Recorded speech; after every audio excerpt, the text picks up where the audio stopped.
ನಮಸ್ತೆ ಎಲ್ಲರಿಗೂ. Welcome to Ravi rising star channel. ನಾವಿವತ್ತು ಮಟನ್ ಸಾರಿಗೆ ರಾಗಿ ಮುದ್ದೆನ ಮಾಡ್ಕೊಂಡಿದ್ದೀವಿ. ನಾವು 2-3 ಥರ ರಾಗಿ ಮುದ್ದೆಗೆ ಮಟನ್ ಸಾಂಬಾರನ್ನ ಮಾಡ್ಕೊತೀವಿ. ಇವತ್ತು ಸ್ಪೆಷಲ್ಲಾಗಿ ಮಾಡೋಣ ಅಂತ ಈ ರೆಸಿಪಿನ ನಿಮಗೆ ಶೇರ್ ಮಾಡ್ತಾಯಿದ್ದೀನಿ.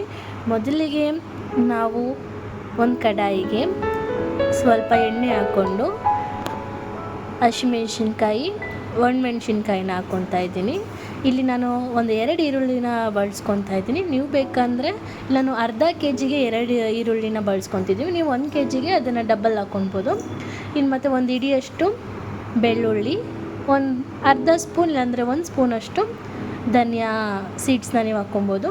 ಮತ್ತು ಚಕ್ಕೆ, ಲವಂಗ ಮತ್ತು 1 ಸ್ಪೂನಷ್ಟು ಮೆಣಸನ್ನ ಹಾಕ್ಕೊಂಡು 1 ಟೊಮೊಟೊ ಹಾಕ್ಕೊಬೇಕು. 1 ಟೊಮೊಟೊ ಹಾಕ್ಕೊಂಡು ಚೆನ್ನಾಗಿ ಎಣ್ಣೆಯಲ್ಲಿ ಫ್ರೈ ಮಾಡ್ಕೊಬೇಕಾಗಿರುತ್ತೆ. ನಾವು ಎಷ್ಟು ಚೆನ್ನಾಗಿ ಫ್ರೈ ಮಾಡ್ಕೊತೀವೋ ಅಷ್ಟು ಮಸಾಲ ಥಿಕ್ನೆಸ್ ಆಗಿರುತ್ತೆ.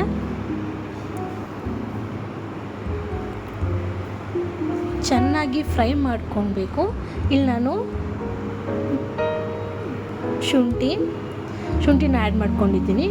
1 ಹಿಡಿಯಷ್ಟು ತೆಂಗಿನಕಾಯಿನ ಹಾಕ್ಕೊತೀನಿ. ತೆಂಗಿನಕಾಯಿ ಹಾಕ್ಕೊಂಡು ಚೆನ್ನಾಗಿ ಮಿಕ್ಸ್ ಮಾಡ್ಕೊಳ್ಳಿ. ಇಲ್ಲಿ ನಾನೊಂದು 1/2 ಕಿಲೋ ಅಷ್ಟು ಮಟನ್ನ ತೊಗೊಂಡಿದ್ದೀನಿ. ಒಂದು ಕುಕ್ಕರ್ಗೆ ಎಣ್ಣೆ ಹಾಕ್ಕೊಂಡು ಮಟನ್ನ ಹಾಕ್ಕೊಂಡು 1-2-3 ನಿಮಿಷ ಕುಕ್ಕರ್ಗೆ ಕ್ಲೋಸ್ ಮಾಡಿಬಿಟ್ಟು ತದನಂತರ ನೀವು ಸ್ವಲ್ಪ ಅರಿಶಿಣದ ಪುಡಿ ಹಾಕ್ಕೊಳ್ಳಿ. ಅರಿಶಿಣದ ಪುಡಿ ಹಾಕ್ಕೊಂಡು ಚೆನ್ನಾಗಿ ಕಳಿಸ್ಕೊಳ್ಳಿ. ಒಂದ್ಸಲ ನಾವು ರುಬ್ಬಿಟ್ಕೊಂಡಿದ್ದ ಮಸಾಲನೆಲ್ಲ ಹಾಕ್ಕೊಂಡು ಒಂದ್ಸಲ ಫ್ರೈ ಮಾಡ್ಕೊಳ್ಳಿ. ಎಲ್ಲ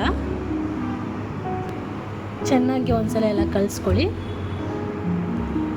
ವಿಡಿಯೋದಲ್ಲಿ ತೋರಿಸ್ತಿದ್ದೀನಲ್ಲ ಆ ರೀತಿ ನೀವು ಕಲಿಸ್ಕೊಬೇಕಾಗಿರುತ್ತೆ.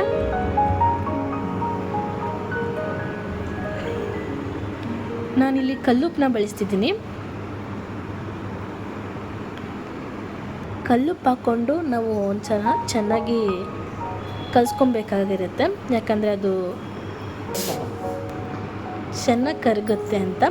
ಆಮೇಲೆ ನಮಗೆ ಎಷ್ಟು ಬೇಕೋ ನಾನಿಲ್ಲಿ 1 ಗ್ಲಾಸಷ್ಟು ನೀರನ್ನ ಹಾಕ್ಕೊತಿದ್ದೀನಿ.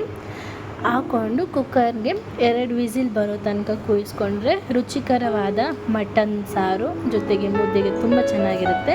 ಈ ವಿಡಿಯೋ ನಿಮಗೆ ಇಷ್ಟ ಆದಲ್ಲಿ ಲೈಕ್ ಮಾಡಿ, ಶೇರ್ ಮಾಡಿ, ಕಮೆಂಟ್ ಮಾಡಿ, ಸಬ್ಸ್ಕ್ರೈಬ್ ಮಾಡೋದು ಮಾತ್ರ ಮರಿಬೇಡಿ. Thank you for watching this video.